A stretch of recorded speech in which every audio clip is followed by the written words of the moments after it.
From deep in the irradiated wastes of the Mojave Desert, it's James Robertson and Michael Lucas Smith with That Podcast, a Fallout New Vegas gameplay diary.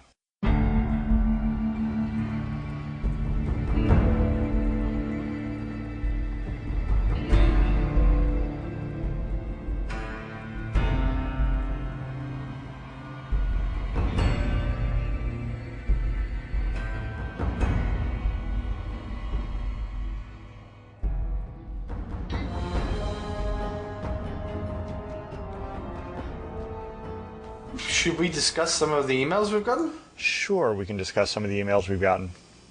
Damn it, now you're making me look up emails. You're the one who brought the topic up. Why did I bring this up? I've got them in front of me, but we've got two things. We've got some nice reviews on the iTunes page. Thank you very much, everybody. And we've got a couple of nice emails here. So we've got Kevin, who says that he's listening to the podcast, just finished episode 1 while trying to finish an article and enjoying it. Fun to hear people playing the game in an entirely different way to hear the decisions they make. His quick question was that his girlfriend was going nuts trying to find the song we played at the end of episode 1. That's happy times. If you've got the PC version of the game, you can actually grab it from the directory and put it in your iTunes and enjoy. Somebody stuck it up on YouTube, so at some point that'll get taken down due to copyright violations, no doubt. And if you're on Xbox, you're out of luck. I actually tried to find the original song, so if anybody has found it, write in, let us know. It is a cute little song, absolutely. Kind of reminds me of sort of a Hawaiian luau sort of song, but... So then we got another one with somebody really begging to come on the podcast. Hey, look, if you want to come on the podcast, send us an email and we'll give you the details on how to join us, because we like having fans of the game on to talk about it, and you're all welcome. Yeah, we're more than happy to have other people on. We got kind of the same thing from Brandon, who was interested in being on the podcast, sent us a bunch of information too. So with that, why don't we talk about where we've been lately? Oh, okay. I spent a lot of time in McCarran, and I managed to save the is it a subway or a tram? It's the monorail. Yeah, the monorail. I saved it. You failed miserably. You blew it up. You let the terrorists win. The key thing there is if you want to save the monorail, apparently you can't talk to Curtis first. This is a really buggy quest. And when I was trying to do this quest, I would go to the control tower, waited around. I spent 2 days waiting around. Yeah, I did that too. I waited for eons and nobody ever showed. So the trick was you've got to wait outside the tower. Yes. Hide. If you get seen, he'll just walk away. Right. Then he goes in the tower. You sneak into the tower, so stay in sneak mode. Don't go up the stairs, because you can overhear a conversation that he's having with the Legion. Right. About a bomb that he's placed on the monorail. At that point, you can go defuse the bomb, or you can go and fight him. If you don't go and defuse the bomb straight away, the bomb will explode. And by straight away, that can be hours and days, so long as you don't interact with Curtis or anybody else. It's probably a priority to go disarm that bomb. Well, what I did is I made the mistake of not waiting at the bottom of the stairs. I went up and confronted him and ended up blowing him away. And then I went back to talk to Shu. And when you mention it to him, he says, "Oh, no, you better go check on the monorail." And at that point, I tried reloading 4 or 5 times before realizing that it was set up. If you made the mistake of going to Curtis with your concerns early, which I did, you were just screwed. Yeah. So I interrogated the prisoner there, and I did it with words. I didn't get violent. You didn't get violent. I beat the living crap out of him. The thing is, I didn't really want any ill will from the Legion at this point. Well, I didn't care. I figured I was taking the Legion down eventually anyway, so I was sort of tempted to tell him I was from the Legion and I was going to kill him, but I assumed there was, at some point, talking to Kaiser, that he would ask you to go to McCarran and kill the guy. Oh, okay. But obviously that's not going to happen now that I've interrogated him. I went to Kaiser when I was still on good terms with them, or decent terms with them, and that conversation option never came up. No, and there's like a whole path that I haven't explored yet about curing Kaiser's illness, and you have an opportunity while doing, I think, brain surgery on him to kill him. If you do that, everybody fights you. So your only option there really is to take out the whole camp, or don't kill him during the brain surgery. See, I didn't get that far. I just told him I'd try to fix his artillery piece with no intention of actually doing it and left. So Yeah. the way I turned Kaiser's people against me was I had that side quest from Frank Wright to go and free his wife and I guess son who were slaves at the cove. Mm-hmm. And I was able to clear out the camp, although that took me some effort. It turns out that if they swarm you, you have a real problem with them. I had to really play that carefully to not get swarmed. Yeah. They're tough guys. Right, so I eventually took them out by judicious use of the heavy incinerator, which is my favorite weapon ever. No, actually, the QX35 is my favorite, and I bring that up just as a sore point because you didn't get it. Now, where did you get that? It's in Repcon headquarters in the loading area. Okay. You got to hack the terminal, go through the door, and there's notes in the computers about it. So I went looking for it. Okay, well maybe I should go back, but I love the heavy incinerator. Well, the QX35 is like a super plasma rifle. Yeah, but turning people into green goo is not nearly as fun as just burning them to a crisp. There's something kind of poetic about the whole thing. The incinerator is a lot of fun. Yeah. Now so I'm off to what's the Vault 3 to deal with these tribal people. Oh, I did that a long time ago. Although, have you dealt with the Brotherhood of Steel yet? Which bit? I have done a few things. Have you gotten the quest from the Elder? I kicked him out of office. Oh, okay. So obviously you didn't get the quest from the Elder. Okay. Well, all right. Well, I didn't kick him out of office, so I can mention this.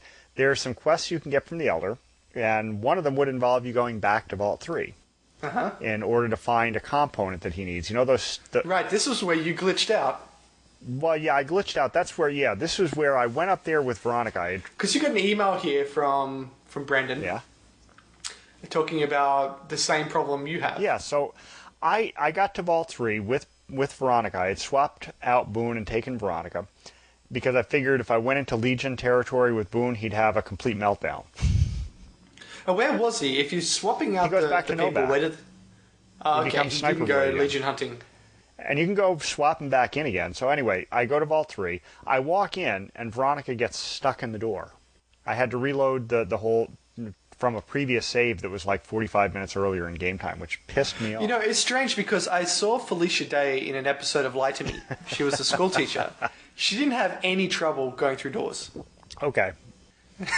Be that as it may, Veronica had her problems with the Vault 3 door, but after I reloaded, I was able to go through and find the component the Brotherhood wanted. There's 2 other vaults you have to go to, and I can tell you now that when you go to Vault 34, if you didn't pick up either the alien radiation suit, which I only know about because my daughter found it. You can get that at Utobitha. But there's also the radiation suit you steal off the guy at Clark Field. Wait, how do you get the alien radiation suit? It's apparently at Utobitha somewhere. I didn't find it. My daughter found it and then lorded it over me that she had it. Because I was trying to get up into the second story of the dish, and I couldn't. It's locked. I don't know where the key is for that. Yeah, I heard something in one of the notes on the terminal about the key being under the stairs, but I went to look under stairs and couldn't find it, so I just said screw it and gave up. But in any case, when you go to Vault 34, make sure you have a radiation suit. While it won't keep the radiation out, just like the guy's notes tell you it doesn't, the whole vault is irradiated. So as you're wandering through the vault and taking the 1 rad per second, if you're not wearing that suit, you will go through more Rad-X and Rad-Away than you can shake a stick at. Yeah, I've been to a few highly radioactive areas now, and when I went to... Let me just find the place. There was a place I went to that my companions couldn't get through. And so I'm kind of wary. If I'm going to a radioactive place, I don't take them along anymore. I took the dog and I took Veronica, and neither one of them had any trouble in there. Let me just see if I can find this... Problem is that nobody's built a New Vegas map yet. Someone needs to build a New Vegas map. Well, neither Rex nor Veronica had any trouble with the radiation. I don't know why, but they didn't. But this is where I want to mention again how much I hate the maps of internal locations like the Vault, where they insist on overlaying all levels onto one map. So you'll look at the map and you'll think, oh, there's a door there, but the door is like 2 levels up from where you are. That caused me no end of grief in Vault 34, where it took me forever wandering around in circles. And since I was wearing the radiation suit, I had to make sure that I wasn't getting into close combat with any of the ghouls, because the Vault Dwellers are actually still around. They're just now ghouls. And if they get in close combat with you, they, of course, take your radiation suit out pretty quick, and then you start taking rads again. So that's why taking Rex and Veronica on that quest is good, because they walk right up to things and start pounding on them, and you can stand back and snipe. I have a quest that's sort of glitched out right now with the Brotherhood of Steel. I'll see if I can find the name of it. It might. Have you noticed there have been a lot of quests that aren't quests? They're just notes. Yeah, a lot of things come up that I look in the quest because I want to really pick it as the awful. current quest, so it'll show me on the map where it is, and then you can't find it. Oh, and here's another weird thing. I was on my way to Vault 34. This I don't know if this is a glitch or what. I was on my way to Vault 34, and for no reason I could figure out Loyal, the guy from the Boomer area. Have you been to the Boomers yet? Yes. Okay, so you know who Loyal is. He's the guy who's excited about the B-29. Yep. For some reason, he's wandering in the mountains. I'm like, the hell are you doing here? So then I walk into Vault 34 and I get a little note, Loyal has died. And I'm like, okay, this vault was so painful for me to go through, there's just no way I'm going back on a save to save him. I have no idea why he was wandering the wastes. It's like all the boomers are afraid to go out anywhere. And here's this idiot wandering the mountains where there are the golden geckos. Made no sense. So my glitched quest is there was a missing laser rifle or plasma pistol or something like that. Uh-huh. And I tracked it down. One of the initiates left it outside when they were shooting at some scorpions and ran away. But when I first went to find the Brotherhood in that area, I cleared out those scorpions. Yeah. And I don't remember seeing a gun. And if I ever did see a gun, I think I may have either sold it or repaired with it.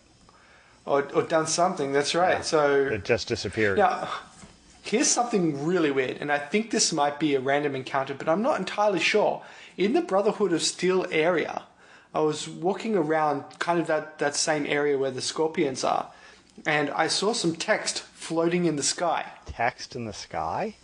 Yep, and it's clearly a bug of some kind. I went up on a rock, jumped up and down enough so I could read it, because it was very difficult to read from the angle, and it was something like John was here. That might be an Easter egg. My daughter told me that there's an Easter egg that shows a Vault Boy at one point earlier in the game too. If you look at two bodies of... Yeah, and I think it must be the Wild Wild West trait that does it. Yeah, it is. I'm sure it is. And the other one was a reference to Star Wars, because if you look at the body of Owen and somebody else, it's a Star Wars ref.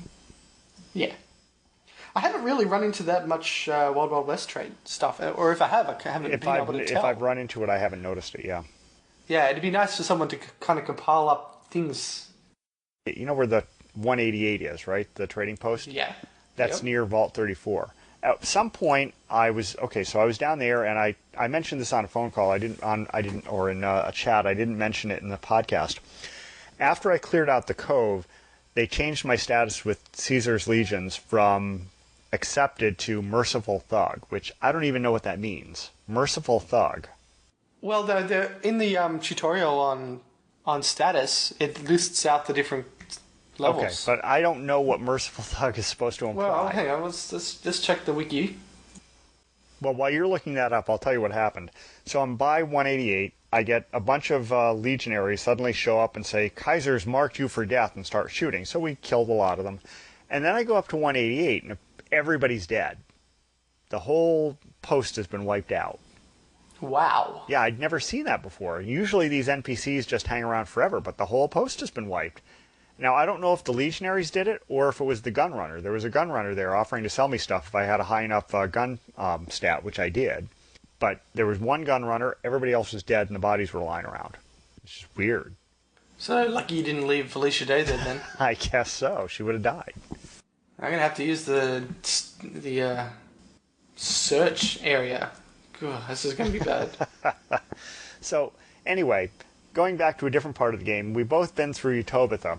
And that might be one of the wacky things. I don't know if it is. That's a really weird quest. No, that's one of the main quests. That's a really weird area. You go up the mountain, and maybe you're supposed to take Lily with you. I don't know, because you find a crap load of Nightkin up there. Yeah, they're pretty tough, those guys. Yeah, well, I ended up standing back with the incinerator and letting Veronica and Rex go after them. And I had Boone with me at that point. And invariably, Boone would die, because they just kicked the crap out of him. Well, not die, he goes unconscious. But anyway, I'd have to finish them off with the incinerator and let Boone or the dog or both wake up. And I got to the point where I decided after every single battle I'd save because it looked like it was tough enough. And I was thinking that when I got to the end of it, there was going to be some super boss battle because that's what it seemed to be building up to. It did seem to be building up to Right. that. So you get up to the top and you go into that utility area where there's the busted robot. And you fixed it also. So you fix the robot and it ends up waking up and saying, oh, where's Tabitha? And the robot's named Rhonda. And of course, if you've been listening to the radio station, you know that Rhonda and Tabitha are the two people on the Black Hills radio station, right? Yep. So you fix the robot and it says, can I follow you to Tabitha? I'm like, sure, okay. Does this mean he's going to start shooting me in the back? That's just what I need. Maybe this is a dumb idea to fix the robot. So I walk out the door and there's Tabitha wearing a wig and suddenly happy as heck that she sees Rhonda. Yep. So you've got a confused old nightkin that's in love with a robot. Okay, here are the reputations. Neutral, wild child, unpredictable, mixed, dark heroes, soft-hearted devil, neutral. Negative, vilified, hated, shunned, merciful thug, sneering punk, neutral. So the merciful thug is level 3 negative, Okay. so that's halfway to vilified. Positive, neutral, smiling, troublemaker, good-natured rascal, accepted, liked, and idolized. Okay, so that explains it. I've got idolized with both the NCR and related, so that makes sense. Mm-hmm. Now, I haven't picked up on the quest where I'm supposed to go out and talk to the officer at Hoover Dam because I figured that would put me on the fast track to the end of the game. Yeah, I don't want to get to the end of the game, and maybe that's a bad thing for our podcast. Well, okay. But I'm enjoying doing all these side quests and stuff. They take up a lot of time, but that's the fun of the game. Oh, yeah, they are. And did you take the Explorer perk? I know, I haven't taken that perk yet. Now, I took that perk, and it's fascinating. If you take that perk, the map is filled. I haven't been to even maybe I've been to 20% of the locations. So now I disagree with your choice to take that in Fallout 3. What I prefer is in Fallout 3 there was another one which gave you all your VATS points back. It was way overpowered. Okay. And since my intention was to go to everywhere anyway, that would mean my map would fill out as I did it. So I took the opposite one. So I'm intending to do the same thing in New Vegas and actually find things either by finding them or checking on the wiki. But it seems like a waste to spend a perk. It probably is. To get everything on the map. But it's kind of neat to be able to find things that way. So, but all I'm saying about it is the map is filled. It's just filled. Yeah, on my way to McCarran, I found a spot that was like a caravan that had been ambushed. Yeah. And in there was a razor blade. Yes. And that's a pretty darn good melee weapon, that one. Well, since my melee strength is actually, I was wrong about this. It wasn't 17, it's 11. I haven't even moved it up ever. So yeah. I didn't care about the razor blade, but the thing I did care about is, now, did you find Vicky and Vance's 9mm yet? No, I haven't. Okay, so that's a cool one. You go to apparently there's information you can find somewhere in the hotel that'll give you a clue on this. I didn't look, but I was wandering the north side of Vegas at one point, and there's a shack on the outskirts of Vegas on the north side. Yeah, I think I've seen the shack you're talking Now, about. if you go in, you will find a couple dressed like 30s gangsters, and you talk to the husband, and he'll explain to you how they're going to go knock over all the casinos on the strip because they have this cool gun. And you're like, dude, there are protectons everywhere. What are you thinking?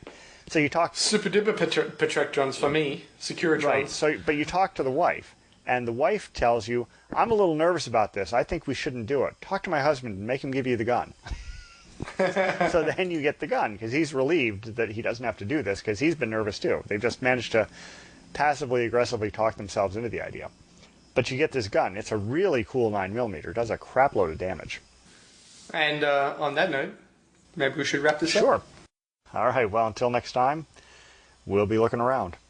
Got feedback? Send it to jarober@gmail.com or visit the website at jarober.com/blog/fnv.ssp.